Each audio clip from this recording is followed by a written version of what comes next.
PSL এ নিজের প্রথম ম্যাচে এভাবে রাজত্ব করবেন হয়তো কেউ কখনো ভাবেওনি। রিশাদ হোসাইনের গতকালকে অভিষেক হয়েছে পিএসএল এ লাহোর কালান্ডার্সের হয়ে।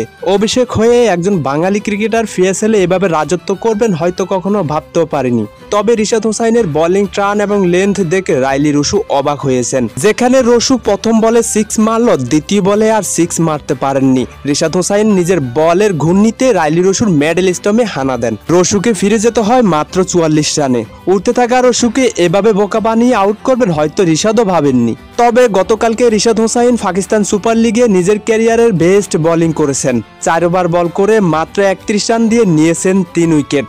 রিশাদের এরকম বোলিংয়ে প্রশংসা পেয়েছেন সকলের থেকে। দলের অধিনায়ক শাহিন শাহ আফ্রিদি তো প্রশংসায় ভাসিয়ে দিলেন রিশাদকে।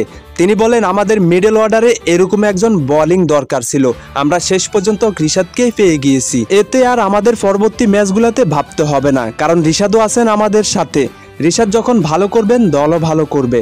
কিন্তু পাকিস্তান সুপার লিগে নিজেদের প্রথম ম্যাচে দলে জায়গা না পেলেও দ্বিতীয় ম্যাচে জায়গা পেয়েছেন ঠিকই, আর জায়গা পেয়ে দলকে উইনিং পারফরমেন্স করে দিলেন রিশাদ হোসাইন। তবে আপনারা শুনলে অবাক হবেন, রিশাদ হোসাইন গত 9 ম্যাচে 4টা লিগ খেলার অফার পেয়েছেন। দুর্ভাগ্যবশত একটা লিগও খেলা হয়নি, শুধুমাত্র পিএসএল ছাড়া। কিন্তু আপনারা কি চান রিশাদ হোসাইন পিএসএল এর সেরা উইকেটদাতা হোক? তাহলে অবশ্যই কমেন্টে জানাতে পারেন আমাদেরকে। আপনাদের একটা কমেন্টে আমাদেরকে উৎসাহিত করে।